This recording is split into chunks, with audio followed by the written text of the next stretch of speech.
Police যদি কখনো আপনাকে মারধর করে, আপনিও কি পুলিশকে মারতে পারবেন? এক্ষেত্রে আপনার সেলফ ডিফেন্স কতটুকু? যদি পুলিশ আপনার গায়ে হাত তোলে, আপনি কি সেলফ ডিফেন্সে তাকে প্রতিরোধ করতে পারবেন? এক্ষেত্রে আইন কি বলে, সেই বিষয়গুলো নিয়ে আলোচনা করব আজকের এই ভিডিওতে। তাই বলছি ভিডিওটা খুবই গুরুত্বপূর্ণ। যদি সময় না থাকে তাহলে শেয়ার করে টাইমলাইনে রেখে দিন, পরবর্তীতে যখনই সময় পাবেন তখনই দেখে নিতে পারবেন। এখন প্রশ্ন হলো, পুলিশ যদি আপনার গায়ে হাত তোলে, আপনি কি সত্যি পুলিশকে আঘাত করতে পারবেন? উত্তর হলো হ্যাঁ, পারবেন, কিন্তু শর্ত আছে।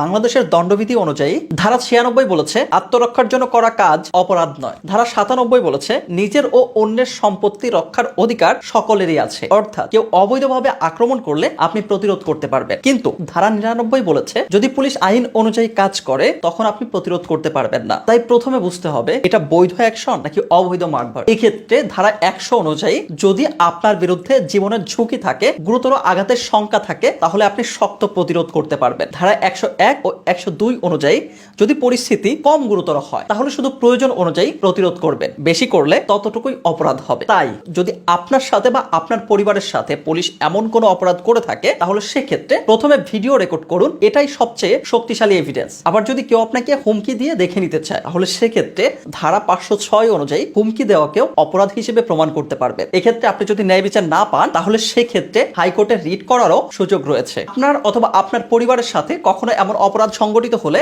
আপনি আগে বোঝার চেষ্টা করুন যে এটা লিগালি হচ্ছে কিনা। ইললিগাল ভাবে হলে তাহলে আপনার সেলফ ডিফেন্স রয়েছে। ভিডিওটির কোথাও না বুঝে থাকলে কমেন্ট বক্সে কমেন্ট করতে পারেন। এছাড়া বিশেষ প্রয়োজনে ফ্রি এবং পেইড পরামর্শের জন্য ইনবক্সে মেসেজ করতে পারেন। তবে সরাসরি কলে কথা বলতে চাইলে পরামর্শ ফি প্রদান করতে হবে।